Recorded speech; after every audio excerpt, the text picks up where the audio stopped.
દર્શક મિત્રો, સ્કાયનેટ મીડિયામાં આપનું સ્વાગત છે।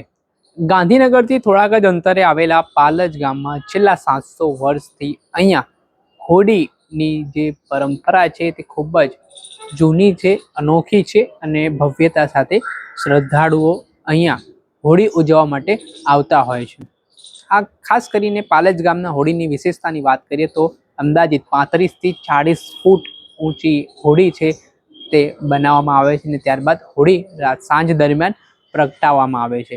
એમાં મોટી સંખ્યામાં ભાવિ ભક્તો છે તે આ કાર્યક્રમમાં સહભાગી બનતા હોય છે ને 700 વર્ષ જૂની આ પરંપરાને હજી પણ ગામના લોકોએ જાળવી રાખી છે ને લોકો પણ દૂર દૂરથી અહીંયા આસ્થા અને શ્રદ્ધા સાથે આવતા હોય છે।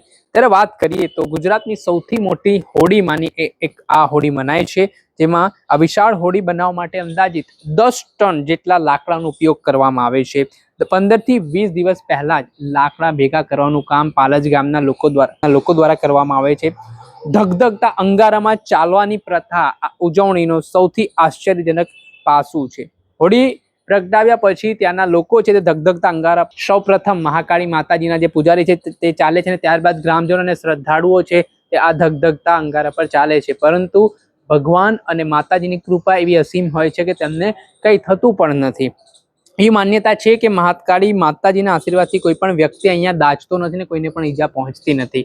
ત્યારે આને લઈને જે પાલજ ગામના લોકો છે તેઓ આ હોળીની વિશેષતા વિશે શું કહી રહ્યા છે, કેટલા વર્ષથી તેમણે પરંપરા અકબંધ રાખી છે ને કઈ રીતનું આયોજન તેઓ દ્વારા કરવામાં આવતું હોય છે તે સાંભળો। આ મંદિરનો ઇતિહાસ શું છે? પાલજ મંદિર, પાલજનો ઇતિહાસ આ 700 વર્ષથી પણ પ્રાચીન હોળી છે, જે ગુજરાતની સૌથી મોટી હોળી થાય છે। અહીંયા 30 થી 35 ફૂટ ઊંચાઈવાળી હોળી છે, જેની અંદર રાત્રે 10 વાગ્યા પછી લાકડા જે સળગતા છે એનાથી અંગારા કાઢવામાં આવશે। અંગારાની અંદર ખુલ્લા પગમાં ચાલવામાં આવે છે। આ સુધી એ અંગારા પર ચાલવામાં કોઈ વ્યક્તિ આ સુધી દાઝ્યું એવું કોઈ બન્યું નથી। આવો એનો ઇતિહાસ અમારા બાપ દાદા વખતે અમે જાણતા હોઈએ છીએ, અત્યાર સુધી અમે પણ કર્યું છે, ત્યાં સુધી કોઈ દાઝ્યું એવું અમને બનાવવામાં આવ્યું અમને ખ્યાલ આવ્યો નથી। આશરે કેટલા ભક્તો અહીંયા લાભ લે છે? આશરે લગભગ આમ કોઈ ગણતરી પાકું કાઉન્ટિંગ નહીં હતું, પણ તો બી 5 લાખ જેટલું સમથિંગ પબ્લિક આ રાત્રે અવર જવરમાં દર્શન કરતી હશે। સાંભળ્યા હતા પાલજ ગામના લોકો અને શ્રદ્ધાળુઓ, તેમના દ્વારા આજે હોળીનો કાર્યક્રમ કરવામાં આવે છે દર વર્ષની જેમ આ વર્ષે પણ ખૂબ જ હર્ષોલ્લાસ સાથે આસ્થા અને શ્રદ્ધા સાથે ત્યાંના લોકો દ્વારા હોળીની ઉજવણી કરવામાં આવી હતી। દર્શક મિત્ર, આવા જ વિડીયો જોવા માટે સ્કાયનેટ મીડિયા જોતા રહો।